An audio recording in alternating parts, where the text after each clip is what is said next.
And you know what is funny? I think when you begin to narrow down what you want in a very specific way, I feel like you see people as rare more so than not. Because I think that when I began to narrow down, not just physically, but character wise, what I wanted and how I liked seeing that in my friends and my family and people that I care about, it was so much easier to identify that in a man. And even easier to be like, yep, You don't have you it. don't got it.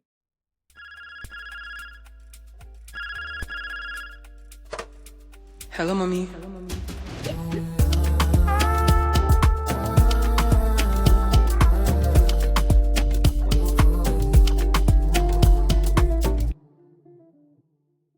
Hola, mama. Oh, sweetie. How are you? I'm tired. You need a hug? I do. Let me give you a hug. Thank you. Mwah. That feels better. Feel better. Your life is healed now. Yeah, got a hug. Ugh, how was your day? It's been good.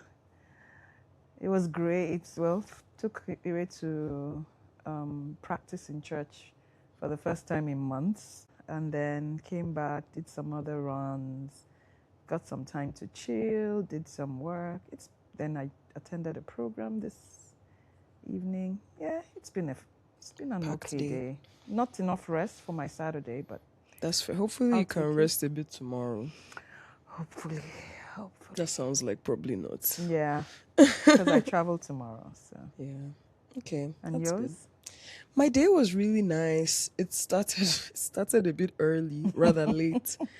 We got back from the club at like 5:30 in the morning. Life of a young adult I try my best in to Lagos. I try my best to Ah. show what that's like. We're such liberal parents. You are. 5:30. That's why we're so close. Some parents will be like, "You don't come back at 10. You don't come back at 12. You don't better come not back at all. You don't come back at all." But yeah, so I slept late. But when I woke up, I had a gallery slash record store hangout with a new friend, which was really cool. Male friend That or was female friend? a female friend. Oh, And yeah, I mean, that's a very good thing, off brand for this topic for today. But yeah, with a female friend. And it was so fun. She's really cool. She kind of reminds me a lot of you. I told her that she's very like your mind and your spirit and your mindset and like all of those things, which I am. I just don't think it to the like you are your religion is miracles. I would What say. does that even mean? I think you very much live a miraculous life. Oh, absolutely. Like you expect miracles. Yeah. Which as you should, 100%. Yeah. But yeah, she reminded me of you in that way. I felt inspired by her. She just really is cool. Is she Nigerian? She's Nigerian. I met her at my childhood friend's game night. And then I also had lunch with my teammates at work. That was really great because at that point at like 4 p.m. I was so hungry. I was finding it hard to focus, if I'm being honest. But it was a great day. Then I came home and I had a nice shower. It was really hot today. I had a nice shower. I had an okay dinner. And then we're doing this today, tonight, which is good because we haven't recorded in a couple weeks. Yes, we haven't. A little bit of scheduling conflict / not being in the mood / actually not really not being in the mood. I think it's just scheduling conflicts and then some other things that you were working on. Yeah. Regarding the podcast. So it's fine. It's all good. Yeah, it's all good. But no, today. So what were we talking Today is about today is a fun topic. So we started the last conversation, or we finished the last conversation talking about being 25 at different... In my time and your time. Exactly. And what was that like? Yes, professionally. Yeah. I think we intended for the conversation to be more broad, but it ended up veering in the direction of like professional life, career, the economy.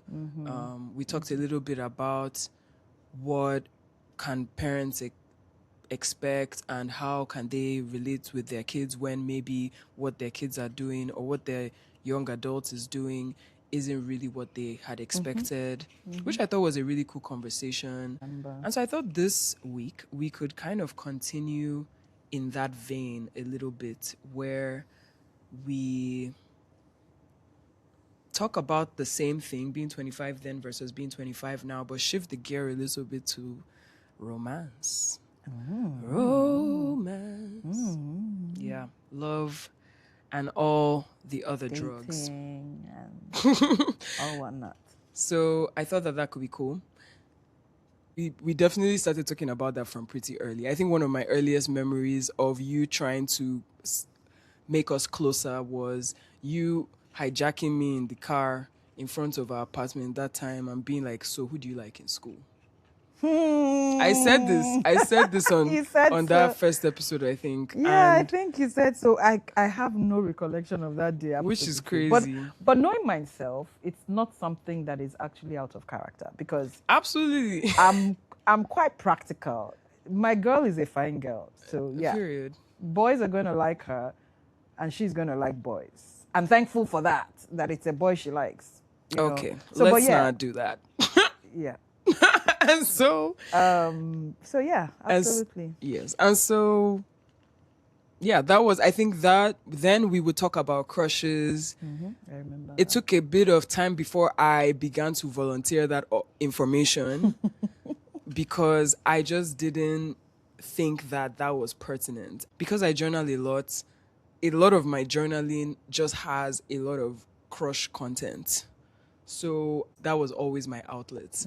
And so when we started talking about it, when I started volunteering that information was maybe ALA, I feel, South Africa, which was a little bit weird because I don't think I was telling you these things looking for advice. I was just kind of saying them. You didn't offer any unwarranted advice, but it was just kind of funny because I was just kind of always thinking in the back of my mind, what am I doing? Like, why am I talking to this lady about this?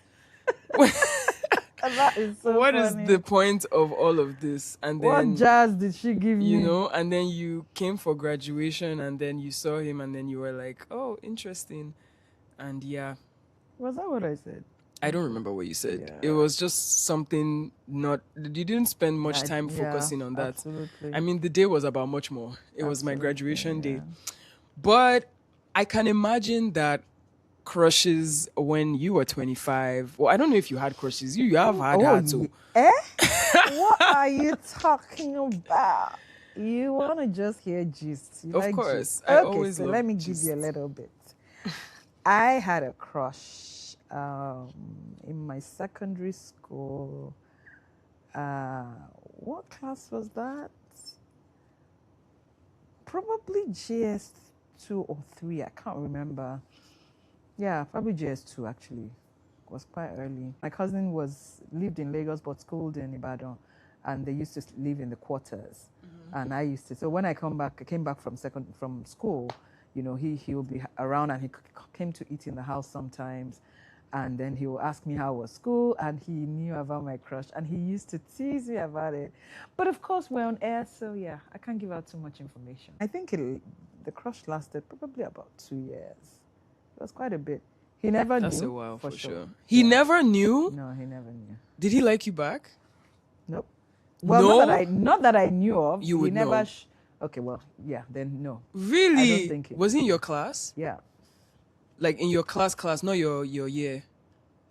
Yeah, he was in my class. What? And how did he not know? Did you ever talk to him? Actually, yeah, of course. Actually, I think he liked me back. Were you friends? Yeah, we were friends. But didn't talk that much. I think he was shy. That's so cute. And see me smiling. Crushes are so fun to talk it. about. Just remembering it. But yeah, so I had that. I had him as a crush. But that was the only crush I had, really. Ever? No, not ever. Oh. When I got into university, well, would I say it was a crush? So met a young man who chased after me. I don't even know what we used to call it then. He runs after me. Yeah. And I grew to like him a lot over a few months, and then we dated. So that wasn't a crush. I started out. Yeah, it started off like we met at a party. Hmm. We would go out, just we both liked nature, blah blah blah blah. Yeah, and then we dated a bit, and then I think he had kind of like chased after me for like 7-8 months. We Dang. dated 2 months, and he said that was it. I was heartbroken. Oh my God. This is a lot of information out there. Okay, we can get into the specifics. Right there. But I'm curious. First of all, my crush experience is so different from that. I feel like growing up, I had a crush for each location that I was in. I did it. From age 10 up until age 23. Actually, up until almost now. Not right now. I'm not crushing on anyone right now. But for like a good 13 to 15 years, I would have a crush for church, a crush for school. When we were at Word Center, I needed a crush for that. Oluwa Fikemi. You should have told me this. My prayers would have been more intense. I had a crush for each location. What? I was about that life. Some of which... But you are romantic, actually. I am. Like I get that. Yeah, I get that from Daddy. Yeah. I mean, I'm romantic, but yeah. I just have I'm romantic. And she goes ahead to say from the time I was born till I met your dad, I had 2 crushes. Oh my goodness. So but yeah, so it was very much like that for me. Some of them knew, some of them didn't know. Some of them one of them I never spoke to ever. Wow. And most of them I did speak to. Okay. But I think also having crushes in each location has made me pretty immune to behaving like my crush is around or behaving like somebody that I like is around. Because imagine if you have a crush in school, a crush in church, are you always going to be on edge? You are one lady. And so, I mean, my most recent crush was that guy. At the party. Wait, which party? Okay, you know I go to many. The wedding? You supported, yeah. That I supported? The one that you gave him a blank check and he didn't. Yeah, that wasn't really a crush. That was just me shooting my shot. Okay, all right. Yeah. Sorry. A crush, I would say, is like, you kind of see them around and you don't really know anything about them, but you're kind of frequently in their vicinity. It could also be a celebrity crush. I always have at least... Yeah, at that least one 3. I know. Yeah. At least 3. For context, I used to... I think when Father... I bring my daughter into your hands. I bring my darling daughter into your hands. Deliver her. Don't deliver her from boys, just from celebrity crushes. Mommy, please. I'm going to have celebrity crushes until I'm done. Until you are married. Eh? To one of them. Period! I like that.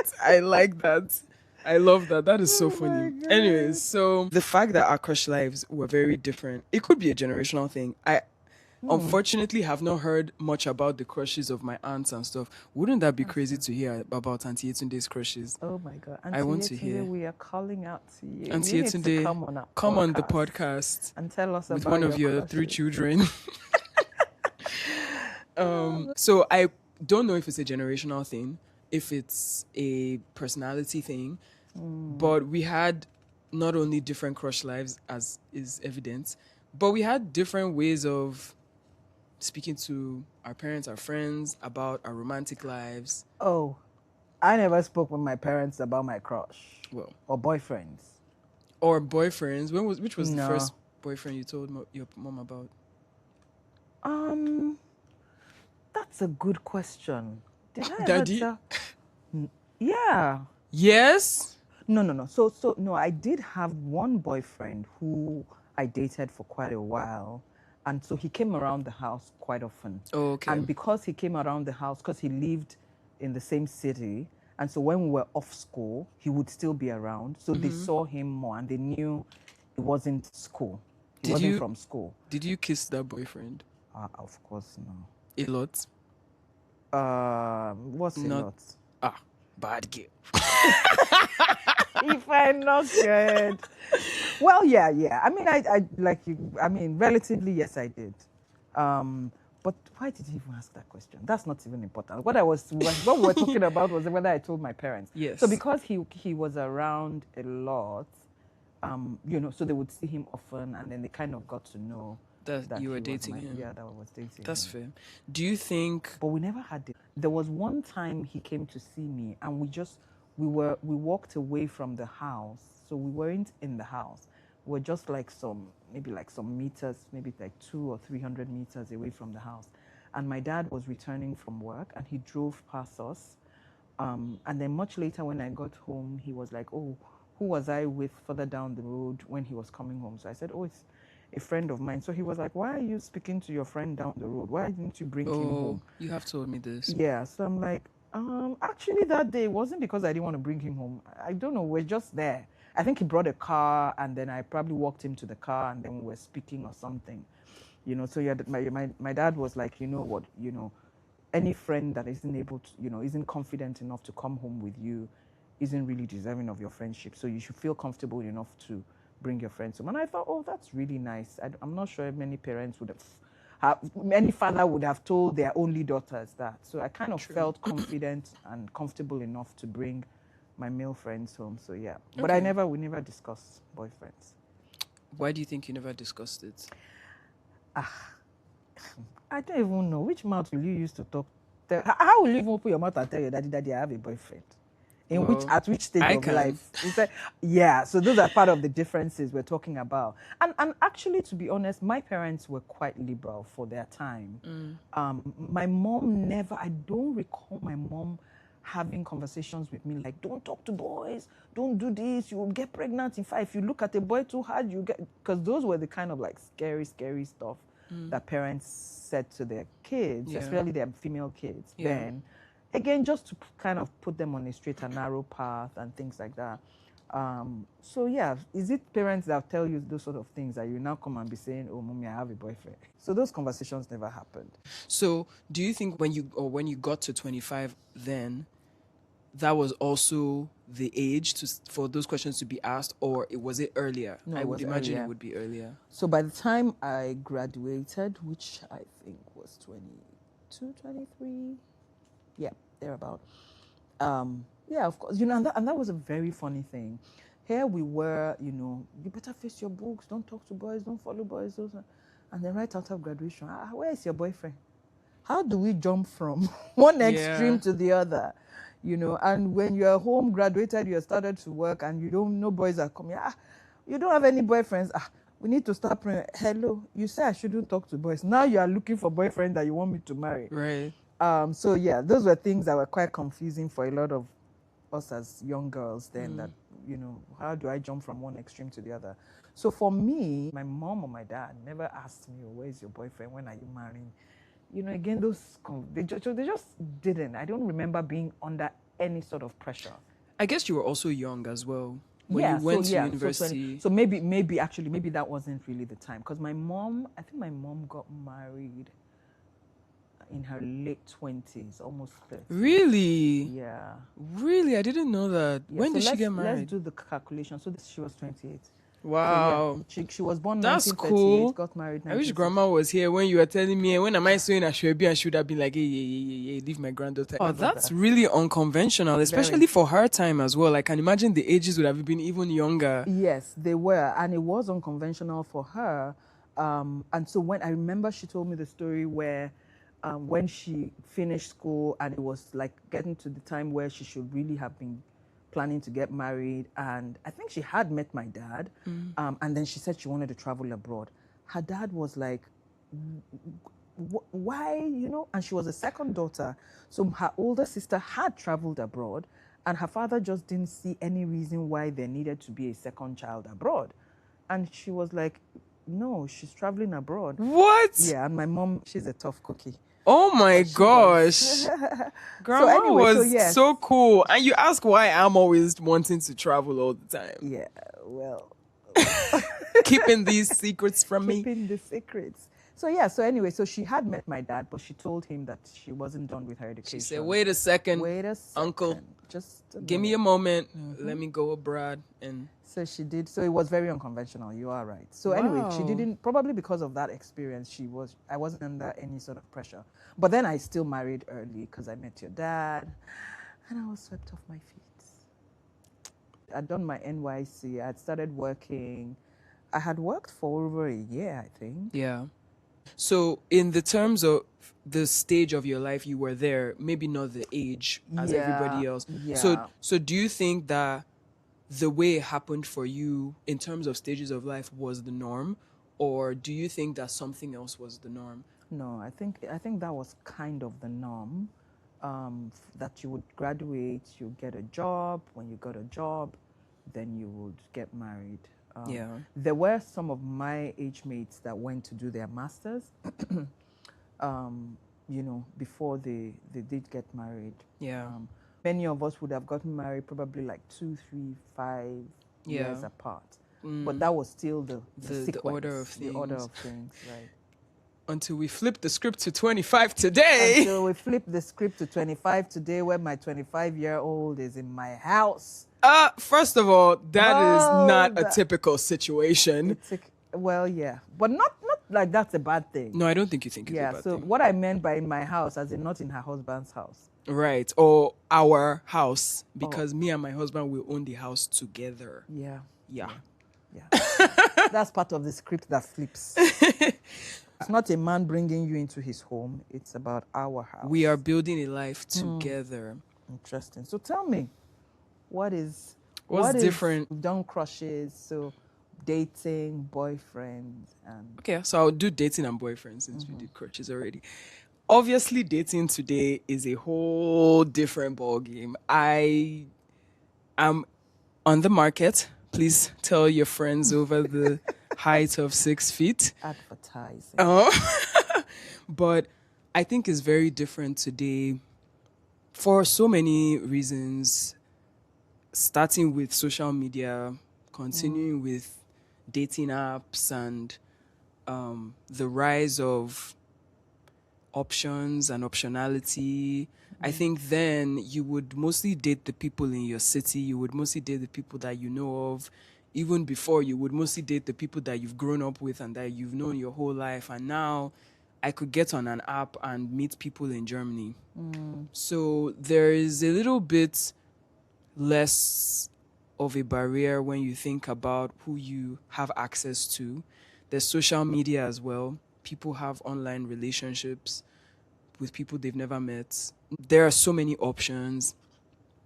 For someone like me who's been abroad, who's traveled, who's gone to school, so many places, your preferences broaden and you're exposed to more than just what you see at home. You go and you see, oh, this guy is from Puerto Rico. Oh, this guy is from France. Oh, this guy is Indian. And then you're just like, oh, wow, there's so many things all over the place. And it's exciting, absolutely.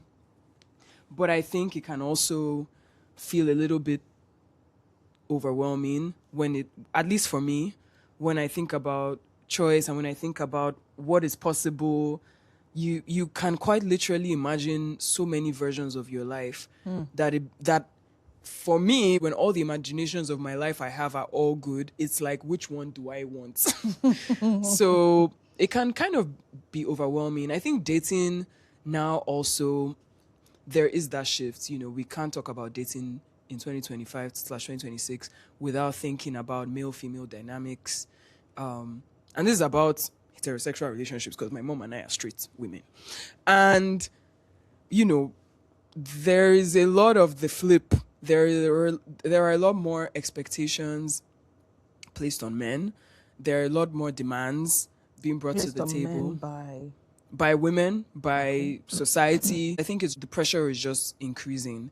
You know, before in your mom's time, or maybe her mom, there was not really an expectation for the woman to work. There was not really an expectation for her to do much outside the home and the community. And things change. Grandma owned a school. Yeah, and also held down a job. Exactly. By the time you were getting married, there was no expectation you were going to be staying at home. Yeah. It was more so, of course, you got your degree and you go and get a job. That's exactly what you're supposed to do. And I think now the evolution has gotten to the point where it's okay, cool. So we expect that both of us will be equally or somewhat equally contributing to the house. What next? Why am I getting married to you then? If I can support myself and I don't need the help, so to say, financially, why would I get married to you?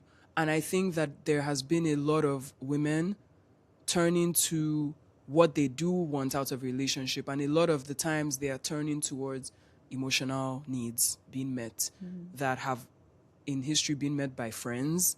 But now we're like, well, why can't I trust my boyfriend? Why can't I also have a softness and a piece of understanding and a rapport and banter? Why can't I like my partner as well as love my partner?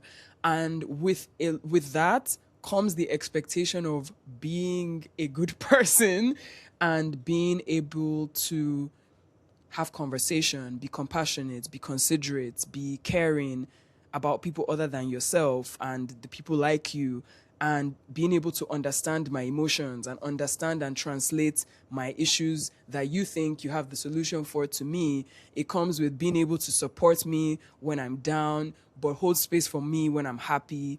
It's a lot to be an emotionally intelligent human being. And that is the demand that is being placed on men today.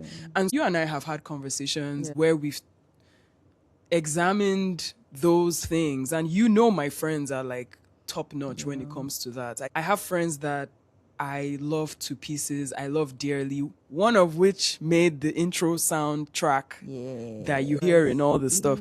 Shout out to Bros D. Shout out to BZ. Go check out his music on Spotify and wherever you listen to music. But all my friends are amazing like that. And I have gotten to the point where I will not settle for anything less than the comfort that I feel. I don't think that anybody has to show up for me in the exact same way. I think that's unrealistic. Everybody is different, obviously. But I think that the level of safety, intelligence, and EQ that I have with my friends, some of which are male, has raised the standard exponentially. I am not interested in people who are not interested in me. I have never stayed in a place where I'm not wanted because I don't have people in my life who don't want me. So, do you think that is a today thing, or it's just... I think part of it is a me thing. Okay. Part of it is definitely the way that I've grown up thing. It's been influenced by the people around me. It's been influenced by you, how I was brought up. But I think part of it in terms of what women expect from men and what women are starting to see are the gaps in a lot of the ways that boys and young men were raised is that EQ component. Why is it that I am able to have certain things that make me feel loved in one part of my life, and in a romantic part of my life, I have to give that up because, quote unquote, that's just how men are? There's a cognitive dissonance there because which of the loves do you deserve? Which of the loves do you keep? And so I think that has been happening across the board. There's been a lot of, back to the topic of dating as well within this time, there's been a lot more like casual relationships compared to you meet, you date to be married, you get married, and happily ever after. Asterisk. And nowadays it's you meet, you follow each other on Instagram, you're kind of talking sometimes and sometimes not talking. Maybe you go on a date after you've been talking on Instagram for ages. And if you do go on a date, maybe you like them, maybe you're probably already uninterested. So even if you go on a date, it doesn't really matter. And then maybe you guys will decide that there's chemistry, but you're not really looking for anything serious. So I guess we could just hook up. And then Mommy made a face at hook up. My face is like, what? Hook up. And then it's like, okay, maybe you do meet someone that you really like. And then it's like magic. And you're like, wow, this is amazing. And then their ex comes back into their lives and they're like, oh, I kind of wanted that. And then maybe you even get to the point where you've been dating and now you're pregnant. There's a lot. There's no order for things nowadays. No order as in there are so many unconventional paths that people have taken that granted work for them, but I think because of so many options being available, everybody needs a language to describe what they want. And I think that's probably where a lot of Gen Z lacks a lot is, do you actually know that this thing you are being offered is what you want? And if it's not, walk away from it. But if it is, how do you make sure that you are maintaining healthy boundaries? How do you make sure that you are not giving what you can't take back and not receiving anything at all? How do you make sure you're being respected? You're enjoying the process, even if it's a casual relationship. How do you make sure you're enjoying it? Wow, It's that it's sounds a like hard lot. work. It's a lot of work, especially when you're not really sure what you want, because I think the default is more casual now. Of course, there's some places where it's a lot not a Yeah, lot less casual, but I think that overall things have become much more casual. Mommy is squeezing her face yeah, like, what is it's going on with because these yeah, because kids? it's quite concerning. It's Why do quite you say so? concerning because I don't think it's only about romantic things. Just like you said, social media, the era, and Yeah. all that has changed so many things.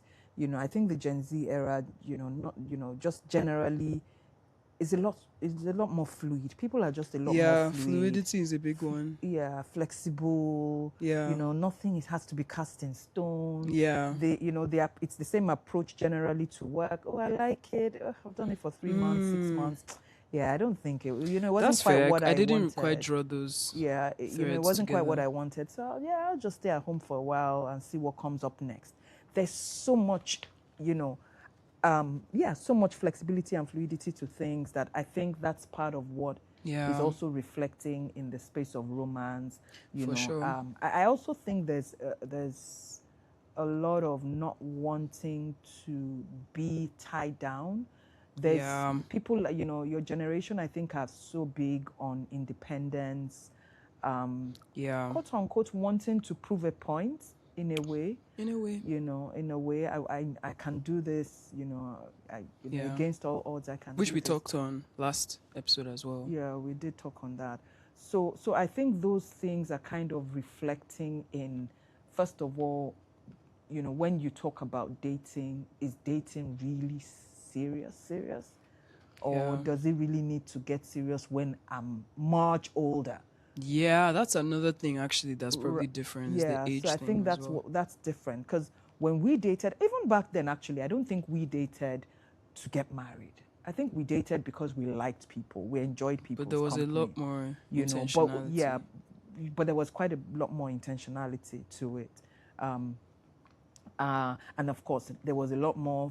I mean, conversations were physical. There were no mobile phones then, so you saw somebody, you met, you had conversations, you did things together, and then Yeah. based on those interactions, you kind of figured out whether this was somebody you wanted to spend more time with Yeah. or not. Yeah, the art of conversation is lost a Yeah. little bit. So that art of conversation, like you said, you follow each other on Instagram a while. Oh my There's gosh, mommy. yeah. You don't even want to know how many men I've just followed on Instagram but we follow each other on Instagram because we meet in person, and it's just on, and then they end up just watching your story for the rest of your life. Are you serious? Literally. So I think another thing that is different is, and this is not kind of like taking a stab at men or the young men or anything, but I think there's some boldness with which the gentlemen approach the ladies in those days that doesn't seem to be present. Because why would you meet someone physically, follow me on Instagram for so long, given, yeah, you may be in different parts of the world, that I get. But if you have not in different parts of the world and you had opportunities to have physical interactions, as in like maybe dates, go out or something on a date, Yeah. and you never did, I don't understand that. Yeah. You meet me physically, you got my IG handle, contact with my contact, and then you just follow me, and then it's a hi. So then it was, I mean, well, for those that wrote letters. Hey, imagine receiving a letter from a Gen Z God, man. I had so many letters. I still have them from your Baddie. dad. Oh Oh, no, daddy is not quite from a different. romantic. Oh, your dad is a romantic. Your For sure. daddy is definitely a romantic. So many letters, so many cards, and cards for no reason. Not cards as Yeah, in birthday yeah. or Christmas He's or a whatever, sweetie. but I remember that voucher gift he got you, where it was like, pull out a voucher if you want a kiss. That was so cute. so there's a difference between gentlemen who would do that then and what they would do now. And that gives concerns Yeah, me because it's just like, oh, it's not that deep. yeah, That phrase, it's not that deep, it's not that deep. When is it yeah. gonna be deep? You know, Mama, I don't got no notes for you. I think you hit the nail on the head. I Yeah. definitely think that there is a lot of that pullback. I think there isn't really a lot of boldness. As someone who shoots my shots, you know this about me. If I see someone I think is attractive, I'm probably going to make it known. If Which I'm again wasn't very, that's a different thing. That is also very different. I think That's that's also very different for my time. I Yeah. don't think that is the norm yet. Yeah. I don't think that is the norm in any way. No, I don't think it's the norm, but I think there are many more ladies that will do that Absolutely. than Than then. than then. Yeah. Than then. I agree. I agree that that is a huge difference and not really for the better. I think that there isn't really a cherishing of the person in front of you, whether or not it's for marriage or it's for more a casual situation. There isn't really the cherishing of that. If this doesn't work out, I Yeah, can there just are get many someone other else. options. It doesn't Or have to be serious. exactly. We can just go for a bit, enjoy Exactly. it, and then Yeah. Which I don't even think it has to manifest as disposing people. But No, I even don't ways think it's that yeah. I yeah, don't no, think but it's even ways disposing. I've fallen victim to, there's choice out there is, for example, if I'm like, oh, I like this person and we're kind of getting along, I'll just kind of be like, but I don't really like them like that, so I don't really want to get to know them. I think falling out of the getting to know someone phase really early, I think is also because of that choice factor. Because you tell me if I'm wrong, where in those days you can like someone, you can just be kind of on the fence about it, but maybe there was a little bit more getting to know someone. I don't know, maybe I'm romanticizing that time. Yeah, But maybe you are actually. I think I'm not sure whether if that was much different. You met someone. You either met them at a party, on the floor of your faculty, or in class, or you met people in many different ways. In the supermarket. I mean, the gentleman that I dated for so many years, I literally, my dad's car, I was driving my dad's car somewhere, I had a tire issue, so I parked along the way to get the tire fixed, and he was in his friend's car, and they drove by, and his friend, and he was like, oh gosh, who is that girl? Who is that girl? What he told me later. And his Great. friend said, oh, that's my girlfriend's friend, actually. He said, oh, really? I need to meet her. And then they went and turned around, and then they came and said, oh, are you okay? And I said, oh, yeah, I'm just getting my tire fixed. And he said, oh, okay. Oh, this is my friend, so and so. I said, oh, hi, how are you? Oh, okay, yeah, so maybe we'll catch up later. And then some other time, that guy was going out with his girlfriend, and then he decided to invite his friend, and his girlfriend decided to a invite double me, date. like a double date. So, and that was it.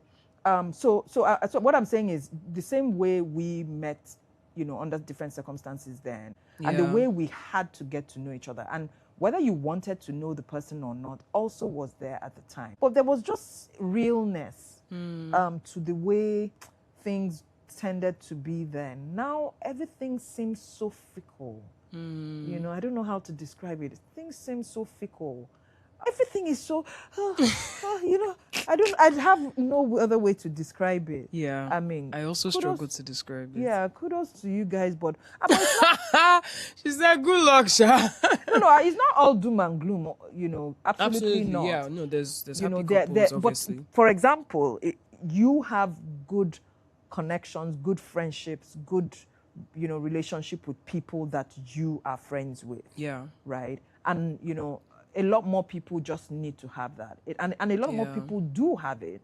It's just when it comes to the romantic bit that, it seems to Yeah. be a bit of an issue. Yeah. No, I think honestly you got it right when you talked about the connection between Gen Z just being less committed and maybe that bleeds into more things than we know, because I think that even though there's the expectations on men, and even though there's the whole like, well, uh sex as a commodity and sex culture, and even though those things are present, I think that for the people who want to date seriously, and for the people who are looking for that, whether or not it leads to marriage, there is still a difficulty Yeah, there. there's a challenge. And I think when you talk about that fickleness, and when I speak about the illusion of choice, I think that's probably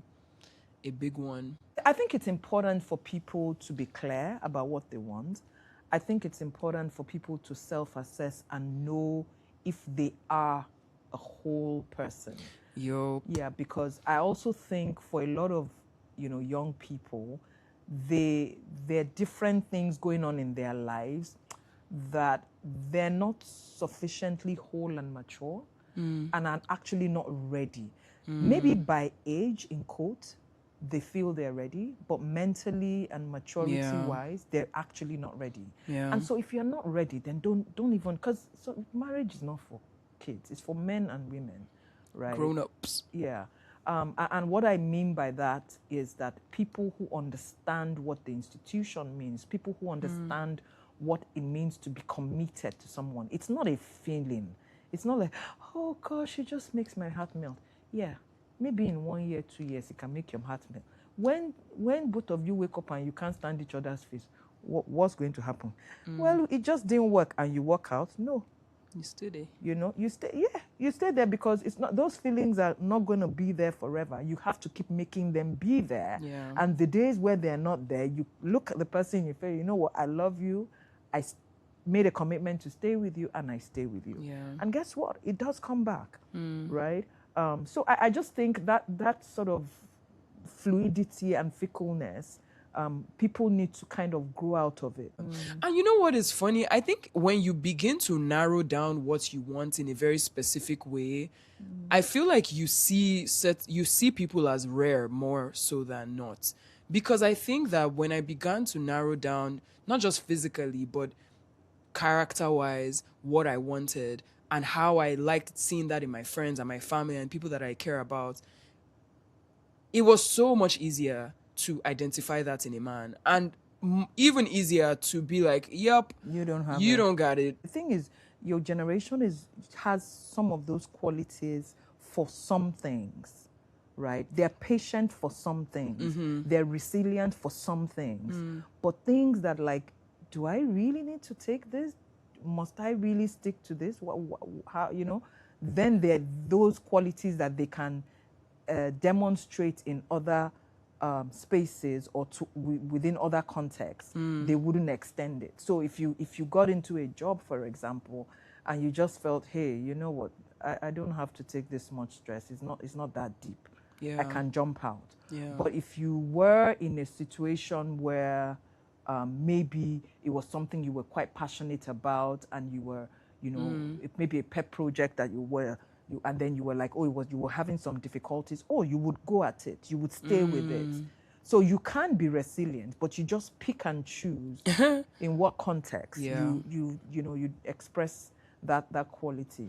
So so maybe this generation actually we'll start seeing them marrying much older.